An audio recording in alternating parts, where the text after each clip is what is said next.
Vamos a apelar, como siempre, ¿cómo estás, Patricio? A tu rol de historiador para hablar un poquito del 1 de mayo. ¿Cómo estás? ¿Qué tal? Un gusto nuevamente estar acá. Igualmente. Bueno, vos sabés que hay cosas curiosas con respecto a los derechos laborales. Los derechos laborales en Estados Unidos como en Inglaterra no existían. Es decir, había jornadas de 15 horas, incluso para niños de menos de 9 años, lo cual era inhumano. Situame temporalmente. Sí, principio del siglo XIX. Ok. Hasta que un Robert Owen empieza a decir, señores, acá hay que parar y las leyes tienen que ser 8 horas de trabajo, 8 de descanso y 8 de recreo. Incluso hay monumentos que dice 8, 8 y 8 en algunos lugares de Estados Unidos. No se respetaba en ninguna parte del mundo. Llegaba a haber jornadas de hasta 97 horas semanales laborales.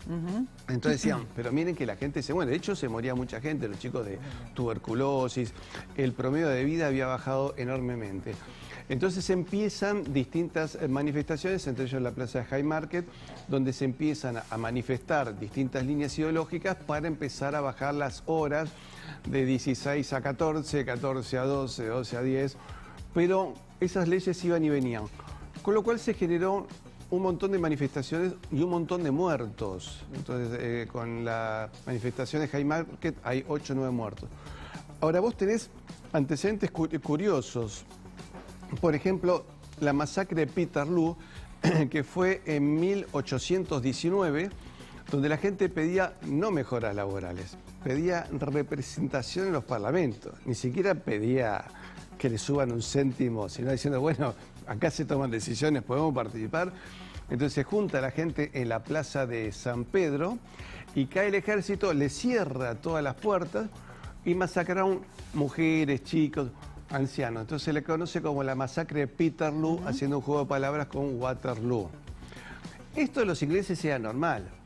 La masacre de Amritsar, que uno puede ver en la película Gandhi, muestra cómo un grupo de hindúes habían ido más que a manifestar, a celebrar, pero en una plaza cerrada. Espera, contame primero de esta infografía que estamos viendo. Esto es la masacre de Peterloo.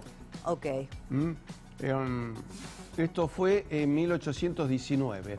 Acá la gente simplemente decía, bueno, podría ser que además de entre la Cámara de los Lores en los comunes hubiese trabajadores comunes.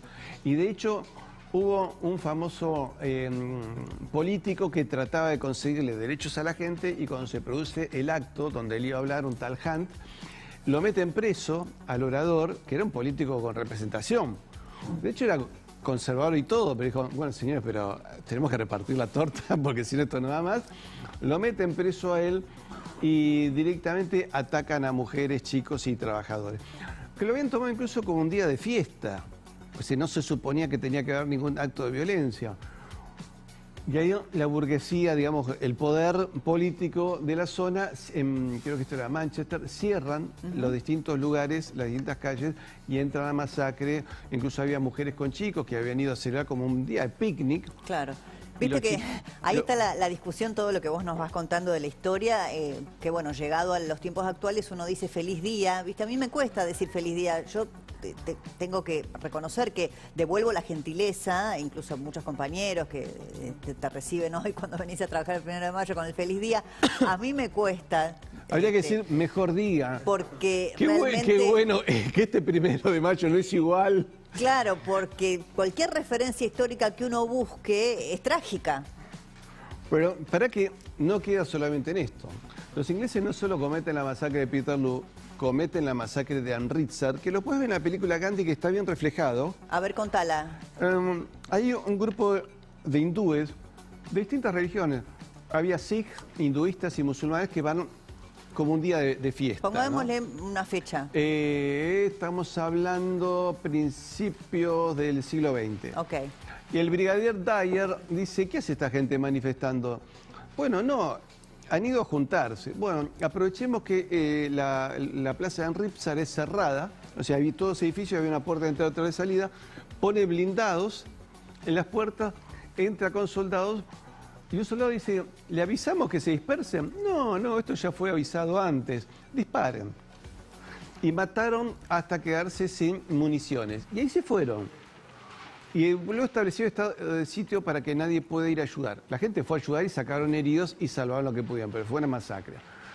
En la película Gandhi se muestra, y es un buen reflejo. Miren que yo no sugiero aprender historia con cine, pero la masacre de Amritsar está bien presentada. De hecho, el brigadier Reginald Dyer fue castigado, incluso porque dijeron, mira, es una bestialidad que no se puede disimular. Bueno, algunos, ahora, perdón la digresión, vos decías no recomiendo habitualmente aprender historia con cine. Ahora viste que hay mucha docuserie de muchos hechos históricos algunos que están son buenos. algunos reflejados en, no sé, en miniserie de 4, de 6, de 8 capítulos, que no sé con qué rigurosidad, pero... a veces sí, a veces no. Sí, a ver, si la gente quiere aprender historia, ¿no está la cámara? Ah, dale, que la otra vez quedó pendiente, vamos con eso. ¿Van a YouTube? Sí. Si quieren saber lo que pasó en la historia argentina, ¿qué pasó en Independencia? ¿Qué pasó con los ingleses en la Revolución de Mayo, que fueron los que la gestaron? ¿Qué pasó realmente en Malvinas? Van a YouTube, Historia con Patricio Lons, se suscriben, tocan la campanita y se buscan los videos de la independencia de la bandera argentina el 25 de mayo y se van a despabilar de un montón de cosas que no se enseñan. Perfecto, no ahí está, cuentan. es una alternativa y Bueno, alguna ahora, docuserie si quieren los dejamos ver. ¿Querés saber cuál fue la primera ley de 8 horas? A ver. Ahí te vas a agarrar. Esto pensá que son leyes que se empiezan a pelear fines del siglo XIX, principio del siglo XX. Vos tenés todavía en 1809 las trabajadoras de Chicago que les prendieron fuego, los dueños las encerraron. Ellas dijeron, muchachos, aflojen, los chicos no pueden trabajar. Y nosotras, más de 10 horas, no podemos trabajar, es inhumano. Entonces, se las encerraron, fuego y se murieron. Bueno, ahí se declaró el Día de la Mujer, el 8 de marzo. De marzo. Bien. La primera ley que dijeron, señores, la gente no puede trabajar más de 8 horas, fue la ordenanza sexta de 1593, 3 siglos antes de lo acontecido en Chicago, promulgada por el rey Felipe II. Felipe II le gustaba, ahí está. Ahí está. A él le gustaba mucho la construcción y cuando construye el Escorial, yo estuve en el Escorial era la Casa Blanca del siglo XVI, XVII, es decir, el país más poderoso del mundo era España. El Escorial es una mezcla de casa de gobierno con monasterio y una pequeña habitación para el rey, que el rey decía un palacio para Dios y una choza para el rey. Entonces dice, a ver, los trabajadores no pueden trabajar al mediodía por el calor. Entonces, el trabajo tiene que ser de 8 horas, 4 a la mañana y 4 a la tarde, pasado luego el rigor del calor. Y después, si un obrero se lastima, si se escayola, dice el documento antiguo, hay que pagarle la mitad del salario hasta que se recupere. Ojo, en Inglaterra te lastimabas y arreglate, te tiraban en una zanja y se olvidaban de vos.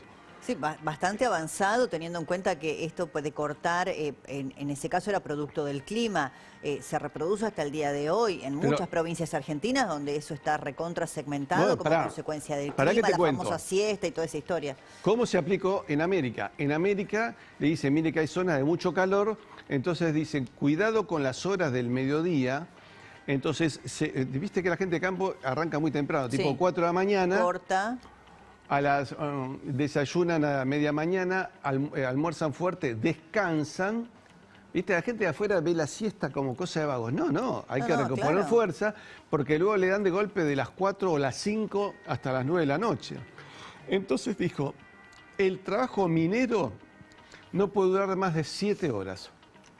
Es el primer país que determina una reducción laboral de 7 horas. Ahora, la diferencia que cuando Inglaterra o Estados Unidos y Francia empezaron a poner límites horarios, no necesariamente se cumplían. La Revolución de Mayo la Revolución Francesa dijo, vamos a bajar a 12 horas, porque 14, 16 es mucho. Eso duró un suspiro, cuando la Revolución se hizo fuerte volvieron las 14 horas. En el caso español se trabajaba 8 horas y 7 en las minas, y al patrón que no cumplía, lo agarraban de las pestañas, tenía que devolver todo el dinero que había ganado de más a costa de los obreros y si no alcanzaba, le confiscaban bienes y podía costarle la cárcel. Con lo cual, si vos te vas a Sevilla, donde está el archivo de India, está lleno de procesos judiciales de patrones que fueron castigados. Mirá Entonces, vos. había mucha libertad de empresa, los impuestos durante la monarquía española eran muy bajos, 10%, pero la ley la tenías que cumplir. Así que la primera ley de 8 horas se la debemos a Felipe II, que lo estableció en España y en lo que eran las Españas americanas o las Indias. Y los indios, a su vez, ordenaban esas leyes de acuerdo a los requerimientos del lugar, creando los cabildos de indios. El trabajo minero del Potosí, donde se acuñaba la moneda más poderosa del mundo, Felipe II decía, tiene que asegurarse la comida, que era carne de las pampas, y yerba mate del Paraguay. Es decir, antes de las independencias, y cuando nos convertimos en 20 países, las economías de América estaban integradas.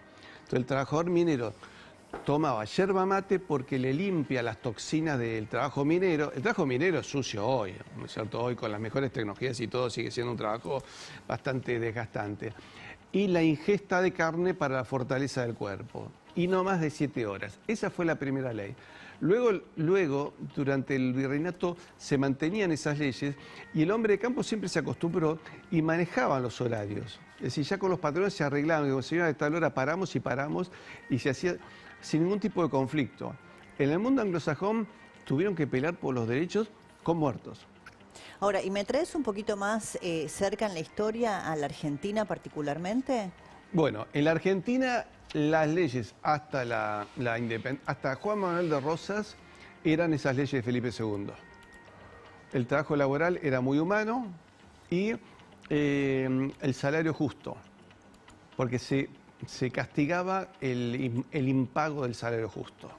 Se veía incluso creo que la Iglesia la considera como un pecado contra el Espíritu Santo, decía que había una carga moral con respecto a eso. Ya cuando cae Rosas empiezan a cambiar, viene Urquiza que hace una gran apertura del comercio, se cierran 90.000 fábricas, viene la pobreza generalizada, que lo describe también José Hernández en el Martín Fierro, y vienen las guerras civiles con los gauchos y los caudillos y toda esa lucha que se ve luego todo el siglo XIX, hasta que en el siglo XX se empiezan a aplicar algunas leyes. La primera ley en el Río de la Plata es en Uruguay, el límite de trabajo horario para la gente de campo. Y luego ya Irigoyen empieza a implementar algunas leyes y luego ya Perón empieza ya a ordenar con todas las leyes.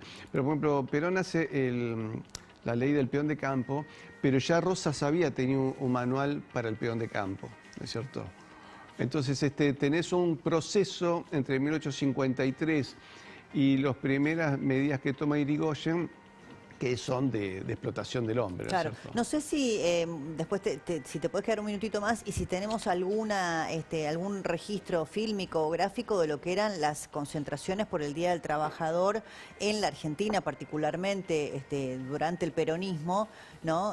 Bueno, han cambiado, ha pasado mucho tiempo, pero si te quedas un segundito más, porque dale, ahora lo vemos, porque Jenny nos traía esta información, decíamos, es un día feriado, pero hay mucho realmente, y es riguroso.